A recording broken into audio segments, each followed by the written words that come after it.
Seja bem-vindo ao nosso podcast. Estamos no ar com a nossa primeira edição. Nós temos como convidado o engenheiro João Nunes, que é cofundador e diretor executivo da Crima, especialista em Growth e Revenue e consultor em estratégias de negócios. Reconhecido pela sua visão prática e estratégica, tem ajudado empresas a crescer de forma sustentável, otimizando processos de gestão, vendas e expansão de mercado. Portanto, engenheiro João, seja bem-vindo ao nosso podcast. Tenho a honra de ser o nosso primeiro convidado. Muito obrigado pelo convite, Francisco. Quero parabenizar o vosso projeto. É um projeto, de certa forma, incrível e bom, e tenho plena certeza que se tornará um dos maiores canais de gestão e negócio aqui do nosso país. E é importante nós termos essa diversidade no nosso mercado para ajudar empresários e jovens que querem empreender. Vamos olhar para as suas palavras como proféticas e esperamos que efetivamente conseguimos alcançar muito mais pessoas. Mas a nossa primeira pergunta podes, assim em palavras simples, dizer quem é o engenheiro João? Eu sou um jovem cristão, obediente da palavra de Deus, acima de tudo, que um dos meus principais motivos de vida, o meu propósito de vida, é transformar pelo menos 100 mil jovens encontrando o seu destino, o seu real propósito aqui na Terra, seja por meio de negócio, seja por meio de transformação de outras vidas. E olho para mim como alguém que estuda muito, mas para não só estudar, mas para aplicar e partilhar esse conhecimento para mais jovens. E por mais que eu tenha cargos hoje, mas os cargos não são a real fórmula que me define. Eu me defino como uma pessoa íntegra, fiel, leal e, acima de tudo, transparente. E um ponto muito importante, ou talvez dois, eu gosto de ser claro e ser, acima de tudo, intencional nas minhas ações. Uau! Uau! João, no mundo dos negócios há quanto tempo? Vamos aí dizer, se for desde o começo, estaríamos a falar por mais de 14 anos, porque comecei a empreender com 12 anos. Isso, tentei começar um negócio na altura onde vivia, no Samzanga, podemos assim dizer, aí na Casa Branca. Naquela altura eu estudava na Escola Salesiana de Dom Bosco, e eu e a minha irmã, naquela oportunidade que identificamos, queríamos comprar repousados no antigo Roque Santeiro e vender na nossa zona, e tinha uma oportunidade aí de negócio, mas esse primeiro negócio depois faliu, né? Podemos assim dizer, não foi à frente porque a nossa mãe não nos permitiu continuar, mas fez bem. Naquela altura tínhamos que nos empenhar nos estudos, foi importante. Após isso, acredito que foi em 2019, não, minto, em 2017, ainda na universidade, juntamente com meu colega, começamos a desenvolver softwares para algumas instituições, mas não era assim algo que abandonamos o estudo taxativamente, mas fazíamos assim de forma esporádica. Posteriormente, depois de 2019, 2020, abrimos uma empresa de marketing, onde trabalhamos com empresas imobiliárias, hotéis, empresas de consultoria, prestação de serviço, marcas e personalidades que fomos trabalhando. Em 2022, fui convidado pelo Silvio Costa, fundador da Nos Eventos, para ser sócio e cofundador da empresa Crima. Lançamos duas marcas no mercado, que é o Fax2 e o Gina, que são marcas hoje consolidadas que temos desde instituições bancárias como cliente, empresas do setor de telecomunicações, petrolíferas e muitas outras empresas. Em 2023 me tornei diretor executivo da empresa do grupo, que temos duas marcas, Fax2 e a Gina, conforme já mencionei. No ano passado, abrimos a primeira empresa de consultoria e treinamento, fruto das solicitações que temos recebido ao longo do tempo de treinamento, e, graças a Deus, tem sido muito satisfatório. Como consultor de negócios e por toda essa vivência que tem no mundo empresarial, qual é que acha ser o maior desafio das nossas empresas? Sendo assim sincero, Francisco, o maior desafio das nossas empresas atualmente não é falta de cliente, não é marketing, mas o maior desafio tem sido finanças e gestão. Falo isso hoje pelo facto de termos já realizado vários treinamentos e conversas com vários empresários, notamos que há um déficit a nível de conhecimento financeiro de gestores e donos de empresas, o que faz com que essa falta de gestão financeira faz com que o cliente ou o gestor olhe que precisa sempre trazer mais clientes. Só que muitas das vezes trazer mais clientes pode levar à falência do mesmo negócio. Pode dar um exemplo? Como é que é isto? Para que as pessoas percebam, parece meio paradoxal, como é que a angariação de mais clientes pode contribuir para a falência de uma empresa? Exemplo muito prático. Quando um negócio começa com má precificação a nível do preço da prestação de serviço ou o preço de um determinado produto, se tu tiveres caixa, não vais conseguir olhar que aquela precificação está errada. O que é que vai acontecer? Tu vais fazer mais clientes, mas não estás a ver dinheiro no final do mês. Mais cliente, não estás a ver dinheiro no final do mês. E chega um tempo que depois acaba sendo um dos grandes motivos de várias empresas também falirem, é o nível de inadimplência. Acaba sendo muito alto. O que é que vai acontecer? Sem dinheiro a entrar, você trazendo mais clientes, o preço está errado, de forma subsequente o negócio vai ser falido. Então, é importante olhar no primeiro aspecto, é precificação de forma correta. Mais do que vender, se você vender errado, já começas mal. E quais são os caminhos ou os critérios para que os empresários possam precificar de forma correta? Isso aqui é uma consultoria gratuita. Aqui não precisam pagar nada. Temos aqui uma consultoria gratuita com o engenheiro João. Portanto, como é que nós poderíamos elucidar os nossos empresários a aprenderem a precificar bem? Porque já consigo perceber que, afinal, não é só querer empreender, não é só querer ser empresário. É fundamental que dominemos as técnicas dos mundos de negócios. E uma delas é a precificação. E quais são os critérios para nós precificarmos corretamente? Olha, na verdade, existem várias formas de precificação, desde olhar pelo markup, desde olhar na questão de olhar custo, adicionar margem. Aqui quero abrir um ATT que temos ouvido muito na internet. Não existe nenhum negócio no mundo que tenha margem de 100%. Okay. Sim. Matematicamente falando. Matematicamente falando, não existe. Não existe isso. E vejo os jovens muitas das vezes a se perderem por causa disso. Com promessas, não, lucrar mais de 100%. Isso não existe, né? A nível de gestão. E a nível de precificação, normal é, você vai analisar todos os teus custos fixos que tu tens dentro do teu negócio para ver quanto representa a nível de faturação ou receita, qual percentagem é, se é 30%, 20%, 50%. Vais olhar o custo de ter ou prestar esse serviço. E aqui no custo é importante olhar por quê? No custo da entrega desse serviço. Tem vezes que nós não contemplamos o custo total, direto dessa prestação de serviço. Vamos dar aqui um exemplo muito prático. Tu montas eletrodoméstico nas empresas, certo? E tu esqueces de contabilizar, vais contabilizar o transporte, o pessoal que vai estar na montagem. Imaginemos que dentro dessa transportação, desse processo de montagem, tu tens que pagar os jovens que ficam na rua a levar, a ajudar a tirar do carro, né? Esses jovens, você vai pagar 5 mil, 2 mil, tu vais olhar, não, um preço baixo que não vais contabilizar na prestação desse mesmo serviço. Mas é um local que está a corroer, de certa forma, a tua margem do negócio. Esse é o princípio básico. Olhar os custos diretos, os custos indiretos da prestação de serviço e adicionar um markup. Mas existe uma outra precificação que é importante nós olharmos, é a precificação pelo valor percebido. Ou seja, a precificação pelo valor da marca. Hoje em dia nós usamos produtos como Apple e muitos outros produtos. Eles não precificam só pela entrega do produto em si, porque se assim fosse o preço seria muito mais inferior.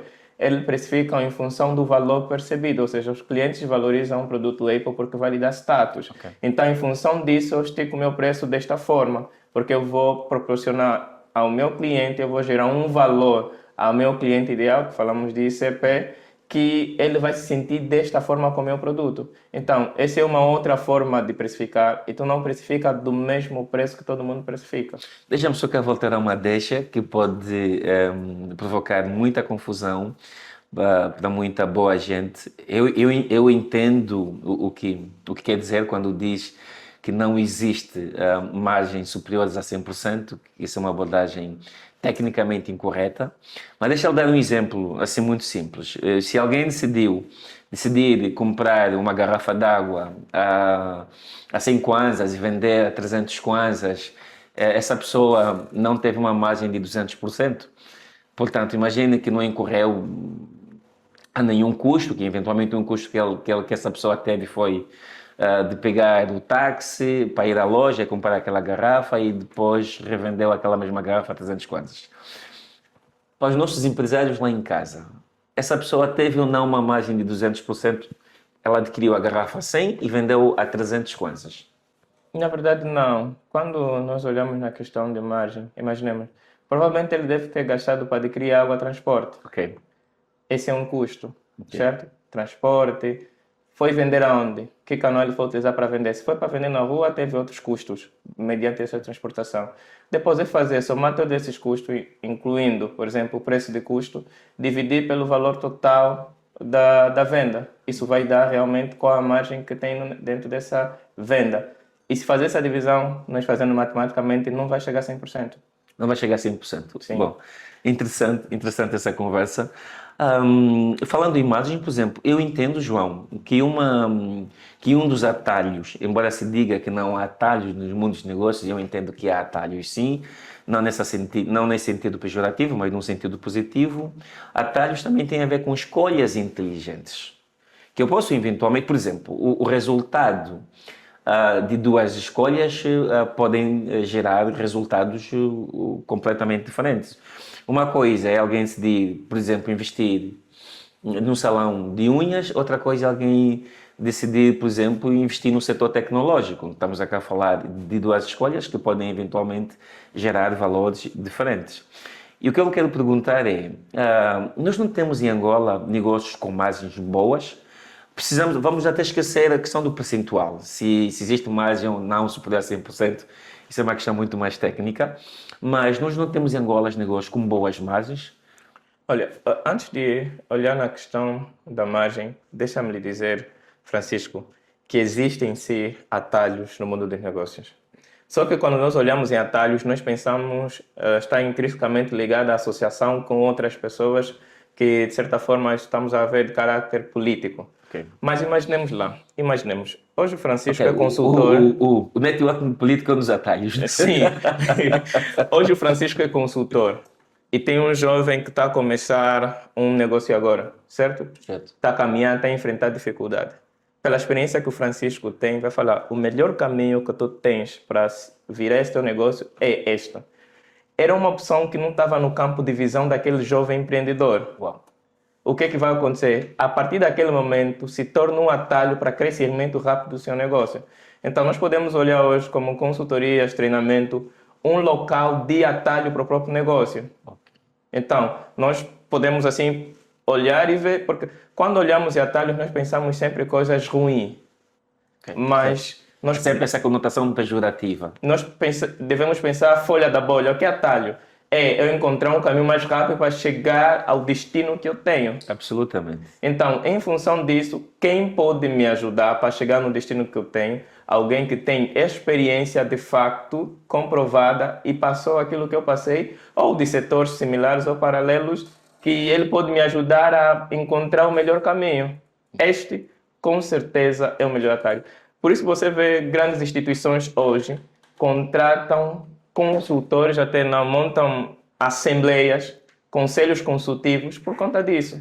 Porque eles precisam de melhores atalhos para encontrar a oportunidade de crescimento do mesmo negócio. E pela experiência que tens, João, achas que o recurso à consultoria estratégica já começa a ser muito comum por parte dos nossos empresários? Já relevam isso? Já valorizam as consultorias estratégicas ou ainda continuam a olhar para as consultorias estratégicas, negócio, que é um dos serviços que o João também disponibiliza como perca de dinheiro e tempo? Eu acho que isso depende muito. Isso depende muito porque hoje, nas turmas que nós realizamos no nosso treinamento, temos olhado empresários que valorizam essa questão do treinamento. Só que o empresário atuais nossos, eles não querem mais pessoas que vão fazer o blá, blá, blá, blá, podemos assim dizer. Eles querem pessoas que, de facto, lhes ajudem a resolver os seus problemas. E eles estão dispostos a pagar para ter os seus problemas resolvidos. Bom. Desde que ele consiga entender que, por exemplo, o Francisco tem valor suficiente para agregar no meu negócio. Partindo desse pressuposto, tu consegues, de certa forma, ganhar com consultoria, porque temos várias instituições e acho que a mente dos empresários hoje tem mudado em função da globalização. Já disse que um dos nossos grandes desafios, na experiência que eu tenho como consultor, é gestão e finanças. Troca lá isso em miúdos, de experiências concretas da experiência que vai acumulando, histórias, por exemplo, claro que sem citar nomes, enfim, histórias que refletem bem essas debilidades, essas debilidades dos nossos empresários. Se calhar um dos pontos fundamentais que eu poderia aqui dar como um desafio é a pessoa que estiver aqui a assistir é olhar quantos que estão aí conhecem um relatório financeiro como um DRE ou quantos têm conhecimento dos relatórios financeiros. Isso é mesmo conhecimento, isso é olhar para os números, Olhar para os números. decidir com base nos números. E não só saber o que é um DRE, mas de certa forma saber ler um Os DRE. nossos empresários não sabem o que é um DRE, não sabem o que é interpretar um balanço, um DRE, Deve ser. Eu olho e digo que não posso falar que todos não sabem, porque eu não tenho Claro, esse não é memorizado. todo, mas de um modo geral. Do modo geral, uma boa parte não conhece o relatório financeiro e não olha de facto como deve olhar a área financeira. Ou seja, nós olhamos mais para os nossos números, para as nossas receitas nessa perspectiva empírica. Para nós o mais importante é que o fluxo de caixa é Y, ainda que ele não esteja documentado e que nos dá efetivamente certeza de que nós estamos a faturar isso e estamos a gastar isso. Sim, e tem outros até que olham mais as finanças como, não como o lado financeiro, mas olham na questão da fiscalidade e contabilidade. Ok. Não, vou regularizar meus impostos e o restante está aí, vou garantir as minhas vendas e tudo mais. Tem outro fator que é fundamental aqui também citar, que muitos não sabem o que é um ciclo financeiro, para não é ter muito distante, muitos não sabem o que é um ciclo de venda. Ok. Para não ir até ciclo financeiro, que acaba olhando vários outros aspectos, mas se tu não conheces o ciclo financeiro, tu não sabes qual é o teu ciclo de venda, tu podes fazer com que o teu negócio não tenha pernas suficientes para andar e não consegues criar previsibilidade dentro do teu negócio. Quando falamos de previsibilidade, é entender o comportamento do meu negócio a nível de ciclos. E entendendo o comportamento do meu negócio, eu sei que provavelmente em função da experiência que eu tenho, esse negócio que eu estou a começar agora, essa venda que eu estou a iniciar agora como processo, em média eu vou fechar daqui a 45 dias. Ok. E em média, em função do pagamento, de acordo com o meu ciclo financeiro, se eu fechar em 45 dias, mais 15 dias, ou seja, o meu ciclo vai ser em 60 dias ter um dinheiro. Se eu não saber essa necessidade, vou me frustrar. Por quê? Porque eu vou querer ter um cliente agora para fechar no fim do mês, quando em média meus clientes fecham em 60 dias. E se tu não tiver essa matemática financeira, tu vais olhar e não ter esse cálculo, não vais ter um fluxo de caixa bom para suportar essas fases. Então, entender isto acaba sendo, de certa forma, um grande diferencial. E aí é que entra a questão da aplicação da gestão de facto. É entender o comportamento do negócio, interpretar e tomar ações efetivas. Imaginemos, tem um ditado que se diz, quem não conhece, não sabe para onde vai, qualquer caminho dá, é que muitas empresas não têm uma meta anual. Ou seja, não sabem quanto querem faturar esse ano. Vamos só vender. Vamos ver no que vai dar. E ver no que vai dar, qualquer coisa dá, de facto. Vamos ver se esse ano vai ser um bom ano. No final, nós devemos ser intencional e dizer, eu, esse ano eu quero faturar X, quero faturar 500 milhões de kwanzas, quero faturar 1.000 milhões de kwanzas. Em função disso, montar um orçamento anual estratégico. E poucos têm um orçamento anual estratégico. E não é coisas de grandes empresas. Um meio de negócio, um pequeno negócio, pode montar um seu orçamento anual estratégico. De tal forma que ele consiga entender o que ele precisa fazer para atingir o resultado que ele quer. E em função disso, aplicando gestão, ferramentas de gestão, vai fazer o quê? Vai utilizar ferramentas de gestão do projeto para fazer um plano de ação de facto, um PDCA, e utilizando o 5W2H para meter ações na prática que vão lhe fazer chegar nesse nível. Isso não estamos ainda a falar de cliente, venda, são processos que vão de facto fazer com que a empresa atinja o resultado que quer atingir. Então estamos a falar aí de gestão. Bom, falando em adquirir clientes e vendas, sei que desenvolveu recentemente um método de vendas que podem ajudar muitas empresas a escalarem. Mas antes de nós passarmos exatamente por esse método, que nos explica um pouco mais, deixa cá continuar a questionar sobre gestão. Dizia que muitas das empresas, ao começarem um ano, por exemplo, não são capazes de elaborar um orçamento estratégico a fim de poderem projetar as ações de um determinado ano. Achas que tem sido essa a razão que leva a que grande parte das nossas pequenas e médias empresas não conseguem escalar? Podemos dizer que os fatores podem ser diversos, mas este incluindo por Esse é um quê? deles. Porque quando tu defines aquilo que tu queres fazer, tu consegues definir qual modelo de negócio vai me permitir escalar. Ok. Quando falo isso, Então, a escala também passa por escolher o modelo de negócio ideal. sim, Ou seja, nem todos os modelos de negócio são escaláveis. É isto, João? sim, nem todos os modelos de negócio são escaláveis. Ok. Isso é de facto. Imaginemos, tu vais abrir uma padaria no São Paulo, podemos assim dizer. Esse negócio para escalar, tu só ali não consegues. Ok. Quando falamos em escalar negócio, estamos a falar ao nível de massa, atendimento em massa, partindo desse pressuposto. Para atendimento em massa, tu precisas ou pegar dentro desse mesmo negócio, fazer uma distribuição a nível de canal digital, certo? Ou abrir redes. Ok. Se assim não for, olhando o teu modelo de negócio atual, que só é uma única loja, tu não tens a necessidade, não tens a forma de escalar. Você olha hoje o McDonald's, que é uma empresa que começou com um posto único, que hoje está distribuído ao redor do mundo. Ok. Então é olhar a necessidade do modelo de negócio. Quando falamos de montar um orçamento anual e olhar na escala, olhar processos, estamos a entender o quê? Francisco, que tu vais saber o que de facto tu precisas fazer para atingir os resultados. E vais saber, dentro da linha de receitas e despesas, quanto vais gastar, por exemplo, tanto a nível de impostos, despesas físicas variáveis, e quanto terás de investimento para o próprio negócio. Ou seja, tendo os números claros, tu de certa forma vais conseguir tomar as ações e saber o que fazer, que é o mais importante. Vai saber o que fazer quando você já tem definido o que é, qual a tua meta. O que, vai saber o que fazer, depois vai procurar saber como fazer. No como fazer, tu vais procurar quem pode te ajudar a chegar a esse resultado. Tu vais olhar, olha, tem o Francisco, tem o Silvio, tem o Tio Nunes, tem o MDV, que é um canal que vai me permitir chegar ao resultado que eu quero chegar. Se assim não for, vai ser só mais um ano normal para ele. E João, e achas que as empresas que seguirem este ritual poderão eventualmente escalar ao ponto de termos em Angola, já temos algumas, mas quando estamos a ter em Angola empresas de valor global, ou seja, as empresas que também são capazes, nascidas cá e que escalaram cá e que podem eventualmente internacionalizar a sua marca?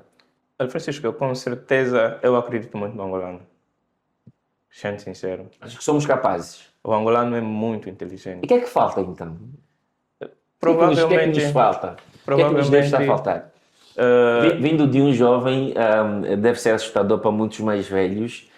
Olha, que nem sempre os mais velhos conseguem ver tudo, né? Parece que nós jovens, às vezes, conseguimos ver aquilo que os mais velhos não foram capazes de ver durante muito tempo. E tem aqui um jovem que afirma categoricamente que o angolano é muito inteligente. é. O que é que nos falta?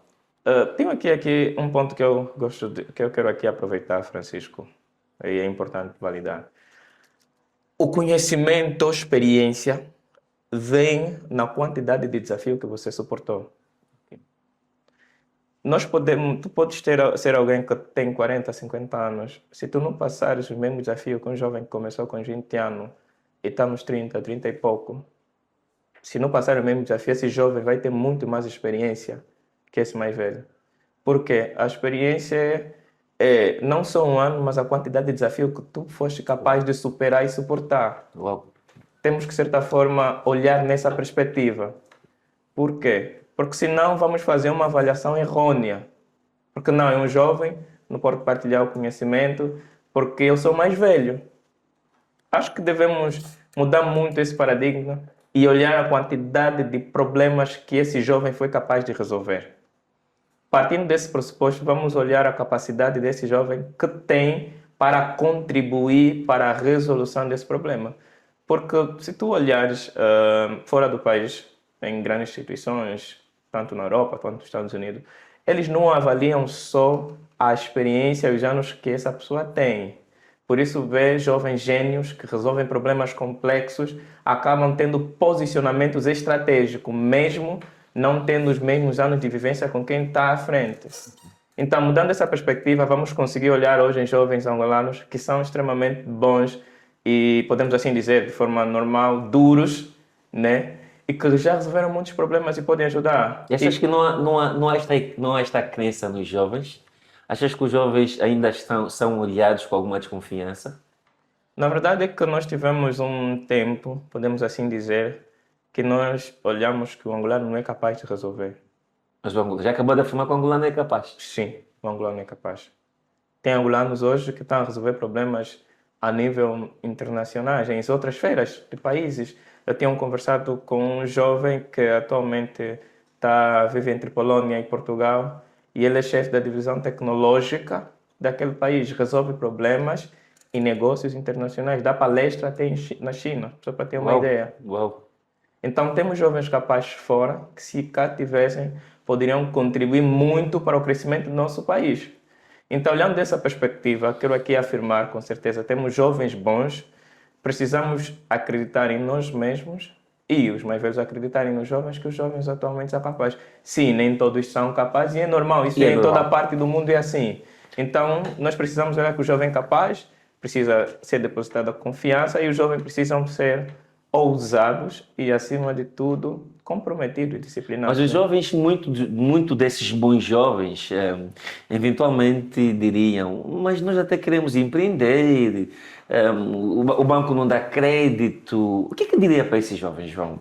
Ele tem uma ideia genial, mas ele não consegue dar um passo em frente porque tem essa barreira, não consegue acesso ao crédito. Achas que a questão do crédito é verdadeiramente um estrangulamento a novas iniciativas empresariais ou acha que os jovens têm outras alternativas para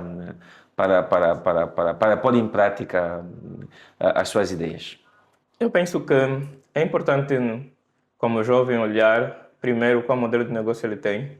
Segundo, se não é possível se associar a alguém e abrir mão de alguma porcentagem do seu negócio, é olhar de como você pode alavancar o teu negócio com um cliente, ou seja, usar o cliente O que é como isso de canal. alavancar um negócio com base no cliente? Ou seja, alavancar um negócio com o cliente é utilizar o capital do cliente para o crescimento do mesmo negócio. Ou seja, o cliente primeiro te paga, só depois você entrega o teu serviço.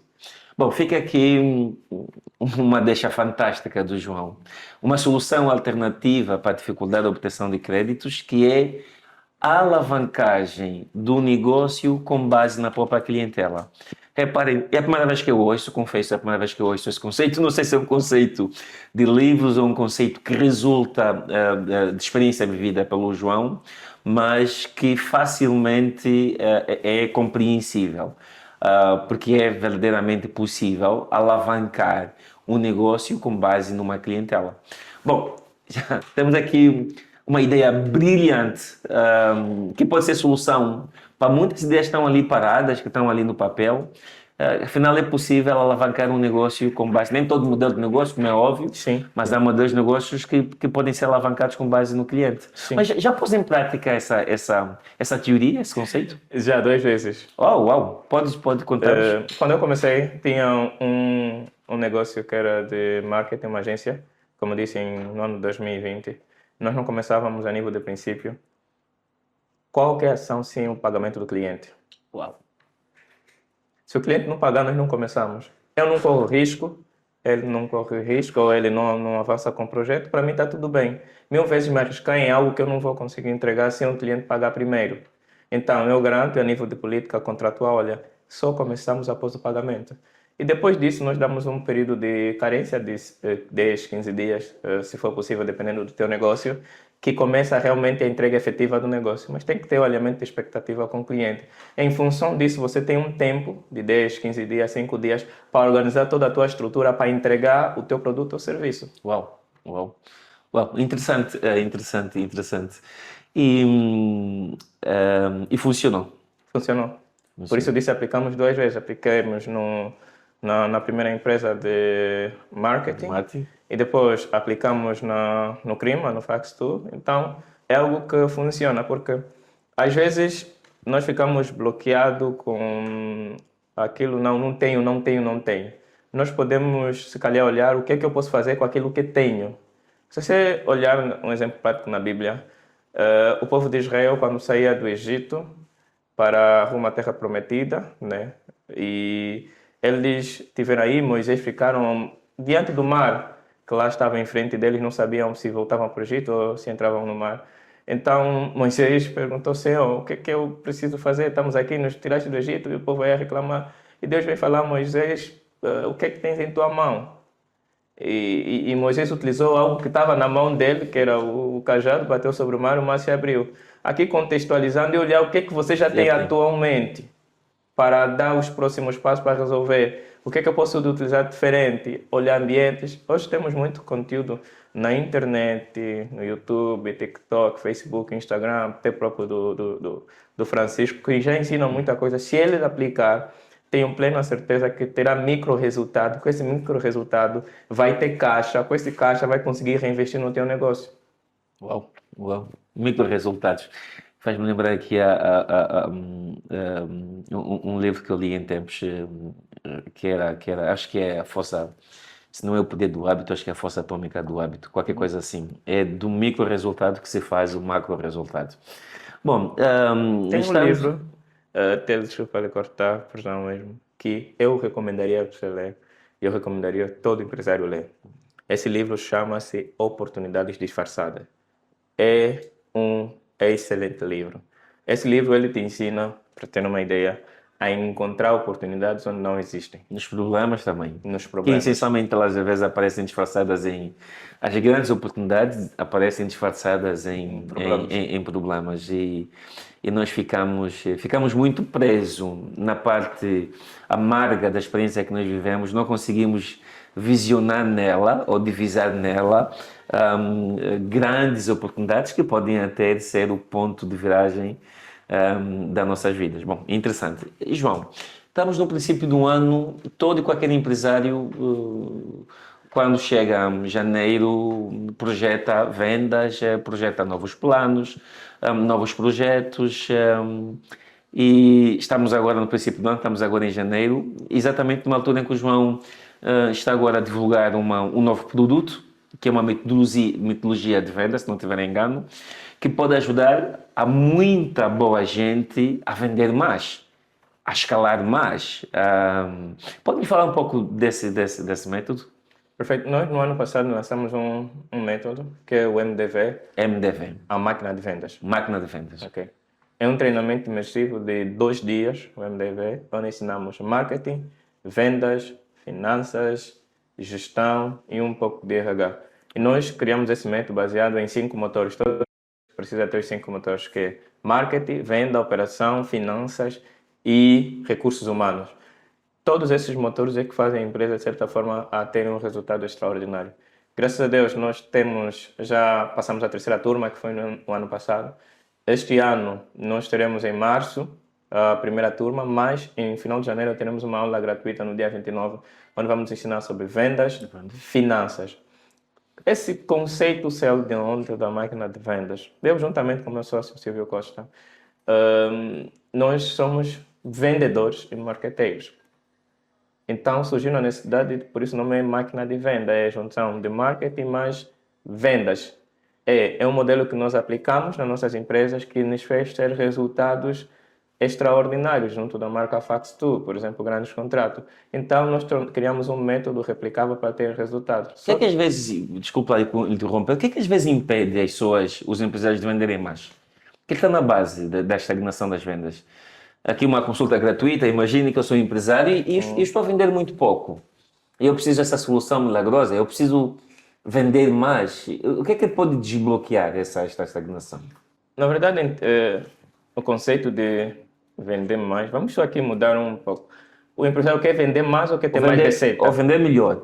Quando eu digo vender mais, é na perspectiva de vender melhor, claro, que nem toda venda gera resultados. Certo.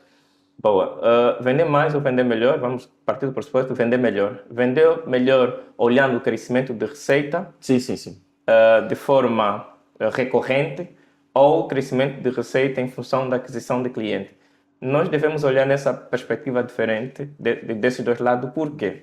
Tu podes crescer mais sem necessariamente trazer novo cliente, mas aumentando o teu volume de receita com o mesmo cliente. Como é que isso é feito na prática? Imaginemos, tu hoje tens um cliente que, vamos supor, contrata a tua consultoria, vai lá, de advocacia, certo? E tu tens conhecimento de contabilidade, por exemplo, gestão administrativa, de processos, por exemplo, vamos te falar. Se esse cliente já está na tua carteira, paga mensalmente 200, 300 mil kwanza por serviço de contabilidade e tu identificaste internamente que esse senhor precisa de melhoria de processos internos e tu também prestas esse serviço, vais fazer o quê? Tu vais fazer uma venda cruzada, vais agregar mais serviço para o mesmo cliente. Trazendo mais serviço para o mesmo cliente, o cliente pagava 300, vai passar a pagar 600, 700 mais com essa implementação desse novo serviço. Ou seja, tu aumentaste a tua receita para o mesmo cliente. É um princípio muito importante, porque hoje as grandes marcas, se nós olharmos, por exemplo, produtos Apple ou outro, hoje a Apple tem um produto de entrada, como um iPhone, depois as pessoas vão pagar a assinatura recorrente do serviço como iCloud, iMusic e outros serviços da própria Apple dentro do seu ecossistema, fora a Apple Watch. Então, nós devemos olhar desses dois lados. Precisamos adquirir mais clientes, sim, mas precisamos olhar uma outra perspectiva. Como eu vou aumentar a minha receita recorrentemente? Tem duas vias, tanto adquirir novos clientes no melhor preço, Ou pela via da venda cruzada? ou pela via da venda cruzada. E para adquirir mais clientes, tu não precisas, às vezes, olhar só adquirir mais clientes. Tu precisas adquirir mais clientes de acordo ao perfil ideal do teu negócio. Porque mais do que vender para o cliente errado e ter dor de cabeça, é melhor vender para o teu ICP, que é o perfil ideal de cliente. E o foco precisa ser nisso. Uau, uau. Então, é realmente uma conversa interessante. Disse bem um bocadinho que o YouTube está cheio de conteúdos interessantes. E esse é um desses conteúdos que vai estar ali exposto no YouTube, que as pessoas podem aceder gratuitamente. Portanto, vai ser aqui uma aula para quem quer empreender ou para quem já empreende. Então, continuando, esse modelo, esse modelo de venda ou Treinamento? ou esse treinamento tem dado resultados? Muitos. Só para ter uma O ideia. feedback tem sido bom? Para ter uma ideia, nós fomos convidados em dezembro para levar esse nosso treinamento no Dundo, na Lunda Norte. Uau! Para ir dar treinamento 2 dias. Em março vamos na Lunda Norte para dar o nosso treinamento da máquina de vendas. Recebemos convites, porque nós temos empresários que vieram de Benguela, três empresários que vieram da província de Benguela no último treinamento em dezembro para participar. Tivemos empresários que vieram da Huila. Esses mesmos empresários que vieram de Benguela nos convidaram para o mês de maio levar o nosso treinamento em Benguela, Huila e Huambo. Se isso não é resultado, não tem outra forma de falar, mas não obstante isso, as pessoas após o treinamento têm dado feedback muito bons. Só para ter uma ideia, tem empresários de vários segmentos que testemunham, desde que participei no vosso treinamento, nossos resultados aumentaram drasticamente. Uau, uau, uau. E quando olha, por exemplo, para esses resultados, com que sentimento é que fica? Na verdade, é um senso de cumprimento de propósito. Ok. Mais do que qualquer outra coisa, eu digo isso porque eu não nasci para mim. Eu nasci para um mundo. Eu nasci para jovens empresários, empresárias também, que, de certa forma, ao ouvir aquilo que eu partilho, terão um rumo diferente dentro do seu negócio ou mesmo da sua vida, porque indiretamente está correlacionada. E quando isso acontece, não há maior satisfação do que esta, ver que o outro prosperou, fruto daquilo que nós partilhamos, que é o cumprimento do nosso propósito. Porque só finanças não traz a verdadeira alegria. Mas, quando nós realmente cumprimos o nosso propósito, nós sentimos uma satisfação totalmente diferente. Tem-se dito também que um dos grandes problemas, uma das grandes debilidades a nível das empresas é a definição incorreta dos processos. Ou seja, se eventualmente não têm processos maduros, isso faz com que ou acaba por impactar naquilo que é o próprio desempenho da empresa. Como é que definiria isso de processos maduros? O que é isso de uma empresa ter processo maduro? Como é que uma empresa pode ter um processo maduro? Bom, olhando a nível de processos, o que nós podemos aqui olhar como empresários é definir o que, como, o que é eu entrego, como eu entrego e ele precisa realmente estar documentado. E aqui abri um parênteses muito importante que é fundamental. Muitas das empresas, o processo está na mente de um determinado colaborador. Ou seja, só um colaborador é que sabe como realmente esse processo deve ser executado. E não há rotinas de treinamento para que todos saibam o passo a passo de execução de uma tarefa. Talvez processo pode ser um termo muito, não muito perceptível para muita gente, porque é um termo que muita gente já usa, muitos de nós têm usado, mas vamos olhar de forma miúda. Por exemplo, eu presto um serviço, por exemplo, de montagem de AC. Eu preciso ter um checklist de como montar um AC. E esse checklist deve ser atualizado regularmente em função do desempenho dos meus colaboradores. Um exemplo muito prático, se eu tenho um colaborador que monta um AC em 15 minutos, os demais montam em 30, 50 minutos, eu preciso saber o que o meu colaborador que monta em menos tempo faz para montar em menos tempo. Em função disso, documento toda esta informação a nível de processo, etapa 1, etapa 2, etapa 3, formo os demais técnicos a montarem do mesmo jeito. Isso é um exemplo prático de uma aplicação de um processo.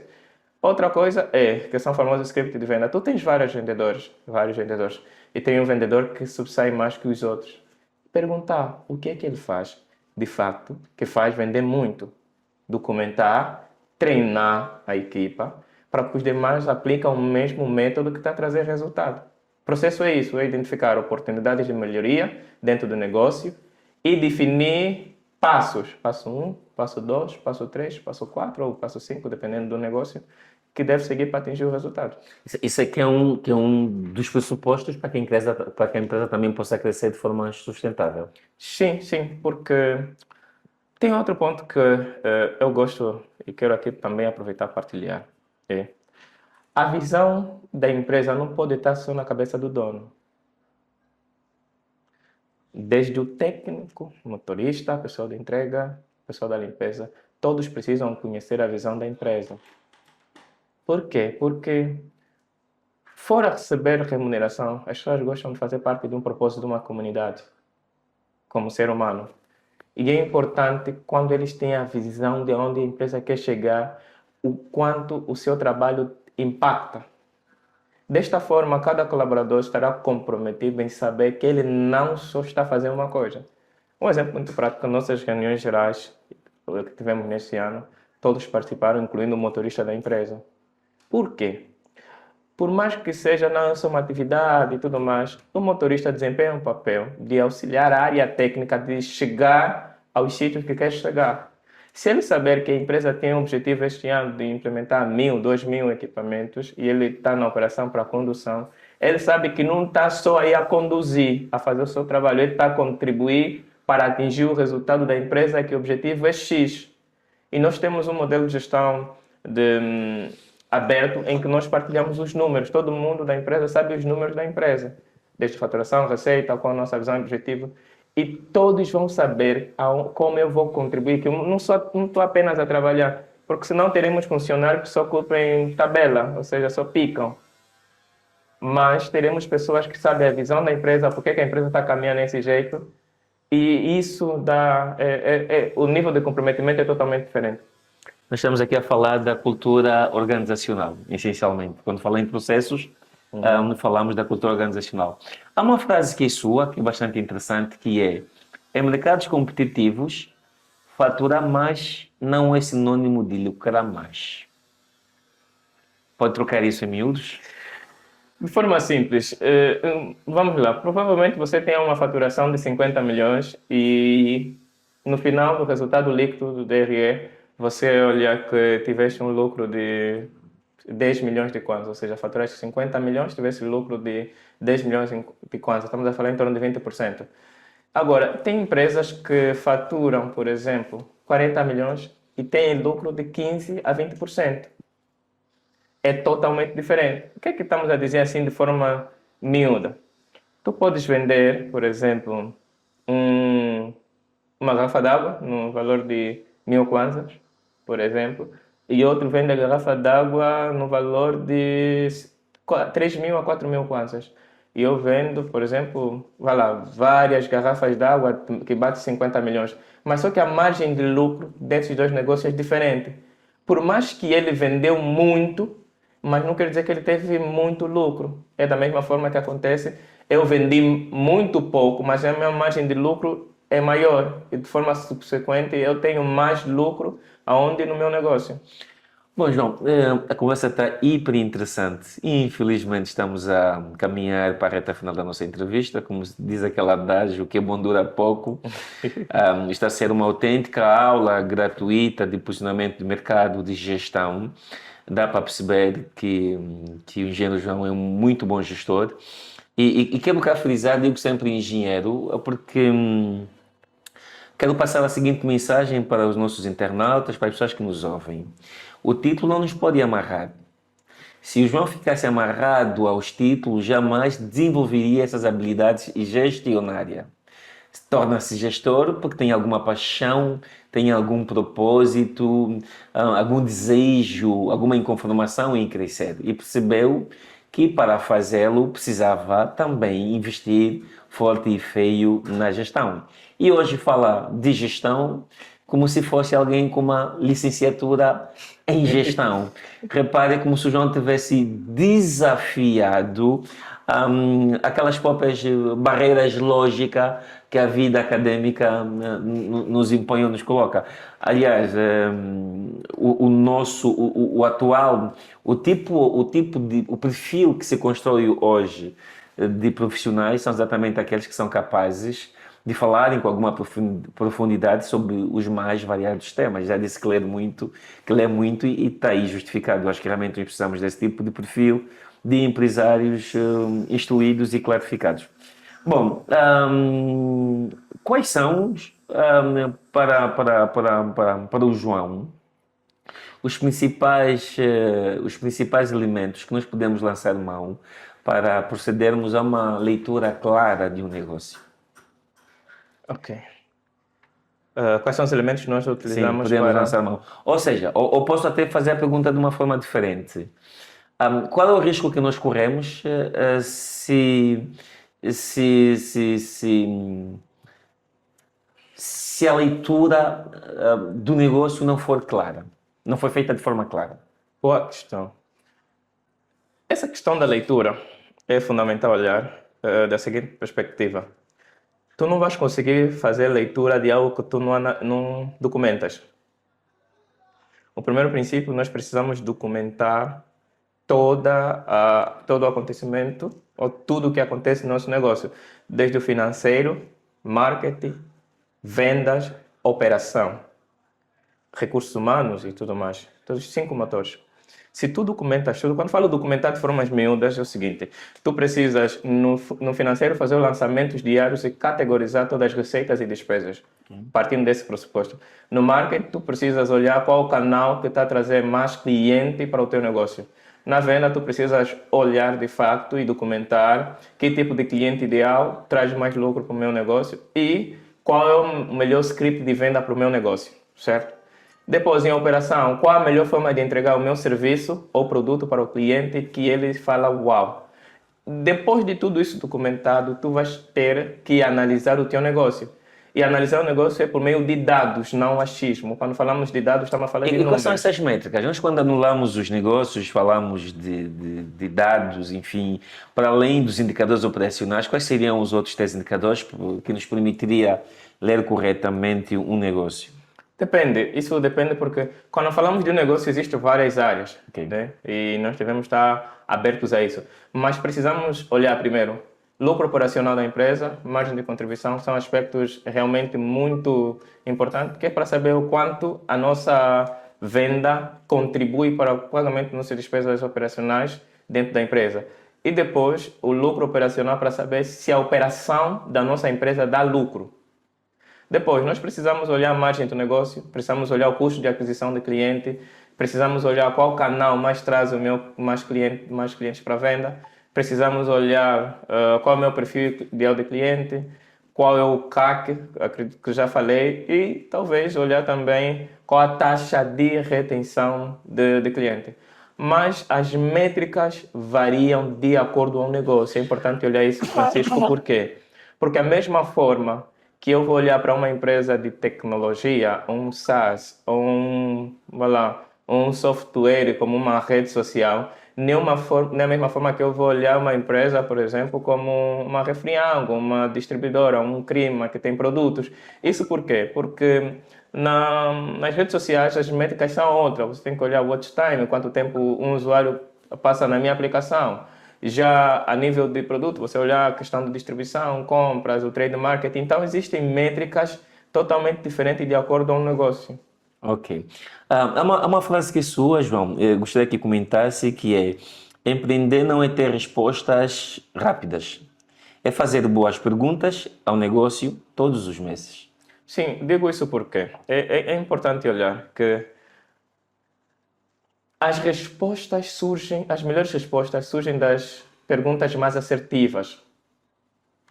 E muitas das vezes, como dono de negócio, nós devemos conversar com o nosso negócio. Conversar e se perguntar o porquê.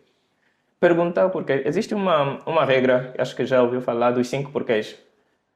Que é para, se tu queres identificar a real razão ou motivo ou a raiz de um determinado problema ou situação, tens que fazer um 5 porquê para identificar a raiz dessa questão. Então, tu precisas diariamente fazer essa pergunta, analisando os dados. Por que eu estou a ter só esse número?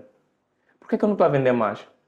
Por que eu não estou a ter uma taxa de retenção maior? Por que a minha operação está a atrasar 1 hora? Por que o cliente faz a solicitação hoje numa sexta-feira, por exemplo, e só recebe na próxima semana numa quinta-feira? Essas perguntas vão lhe permitir encontrar resposta para resolver os reais problemas ou situações que impedem o crescimento do mesmo negócio. Mais do que ter resposta, é importante fazer as perguntas certas. Uau! E vamos finalmente, João, falar do paradoxo das escolhas. O paradoxo das escolhas é algo que me chama muito a atenção nas suas redes sociais. Portanto, se calhar muita gente nunca ouviu falar do paradoxo das escolhas. Em que consiste o paradoxo das escolhas? Como eu disse, eu acabo lendo muito e aplicando aquilo. Tudo que nós aqui estamos a conversar é algo que nós aplicamos no nosso negócio. Recentemente eu tenho lido o livro sobre o consumo. Fala sobre a jornada de consumo, algo assim nesse gênero. O que acontece? Quanto mais escolhas nós damos aos nossos clientes, mais confuso ele fica. Nós identificamos isso, nós vendemos o nosso produto, ou vendemos o nosso produto da marca Gina online. E nós tínhamos vários kits. Tínhamos 4 a 5 kits disponíveis para as mulheres comprar. Mas só que quanto mais informações tu dás, parece que tu estás a ajudar o teu cliente, mas no final não. A dispersão. Está a fazer dispersão da informação. Então, quanto menos escolhas tu dás, mais o teu cliente decide. E acredito que, Francisco, tem vezes que, se você olhar uma criança, lhe dá 10 a 20 brinquedos, vai ser difícil escolher qual ele vai começar a brincar. Porque ele vai ficar confuso. Principalmente se ele gosta de todos os brinquedos que lá estão. Ele vai ficar confuso. Eu vou começar daqui, vou começar dali, vou começar com qual? Fica confuso e algumas crianças acabam chorando. E provavelmente os nossos ouvintes, aqueles que estão a ver, e provavelmente já aconteceu com o Francisco, às vezes tiveste muitas escolhas, no final acabaste não comprando um produto ou uma solução. Então, porque tinha muitas opções, isso fazia você pensar muito. Só que às vezes você está num momento, hoje as pessoas estão muito aceleradas, querem tomar decisões rápidas, o tempo é curto, os timings são importantes. E quanto mais escolha tu dás, ele vai ficar parado, vou começar depois. Tem outro detalhe, para aqueles que são casados ou para aqueles que têm parceiros na tomada de decisão, ele vai ter que ainda consultar o outro parceiro, ou consultar a esposa, ou consultar o esposo, para tomar uma decisão que, se tivessem menos escolha, provavelmente ele poderia fechar, porque estava confuso. Então, é um princípio que é importante olhar e é fundamental, que às vezes é um ditado que se diz, menos é mais ou mais é menos. Então, é importante ter essa atenção especial. Uau! Foi uma autêntica aula, foi um momento muito, muito sublime. Confesso que eu aprendi muito consigo. Aliás, nós aprendemos todos os dias, nós vamos aprender até a morte. E consigo realmente perceber que de gestão o engenheiro João partilha a mesma paixão que eu. Portanto, fico surpreendido porque vejo aqui um engenheiro com uma estrutura que não é muito comum nos engenheiros. Digo isso porque eu também sou engenheiro de formação. Eu sei que para muita gente pode parecer estranho eu afirmar que também sou engenheiro, porque até então as pessoas conhecem-me apenas como advogado, como jurista, mas também sou engenheiro, portanto, nas áreas de engenharia informática. E ao lidar com os engenheiros, sei que os engenheiros não têm essa estrutura, essa inclinação, sinceramente, para a gestão. E vejo no João, essencialmente, um perfil de gestor. É realmente um grande gestor e eu entendo que esse país precisa, essencialmente, de um grande gestor, ou de bons gestores. Porque o problema que nós temos no país, que é transversal, quer nas famílias, quer nas empresas, eventualmente até do ponto de vista de algumas instituições políticas, é gestão. E nós não somos bons gestores. Só se torna bom gestor quem consegue dominar todas as técnicas que envolvem o mundo gestionário. E o João acabou por nos presenciar aqui com uma excelente aula de gestão, de técnicas que todo e qualquer empresário, ou se qualquer empresário colocá-las em prática, certamente que vai ver melhorias no seu processo gestionário. Isso vai se repercutir quer na venda, quer na própria sustentabilidade desculpe, de negócio. Vamos deixar os últimos minutos para o João, para o João deixar aqui os seus contactos das suas redes sociais, para as pessoas continuarem a segui-lo.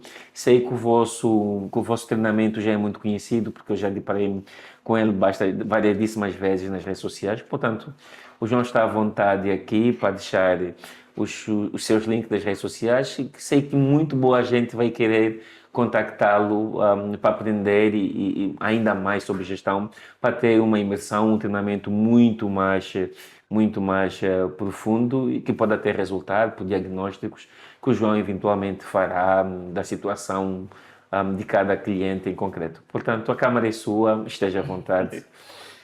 Olha, é o seguinte, nós não nascemos simplesmente para ser só mais um no mundo. E eu tenho plena certeza disso, que se tu estás a ouvir isso é porque você nasceu para fazer algo grande e melhor. Precisa apenas estar no meio e no ambiente certo, porque de certa forma os ambientes, meios, pessoas, são as pontes para aquilo no qual nós queremos atingir.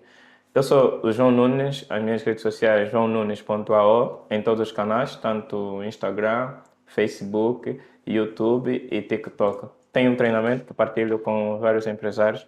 Seria fundamental e importante tu participares, porque eu sei que juntos nós podemos construir uma Angola que fará diferença daqui a algum tempo, porque ser angolano é o maior orgulho que nós podemos ter e ser dessa terra é uma terra próspera. Então, de jovens empresários para empresários, meus parabéns por estar aqui a assistir esse conteúdo e me siga para mais vídeos como estes de gestão, finanças, vendas e processos também.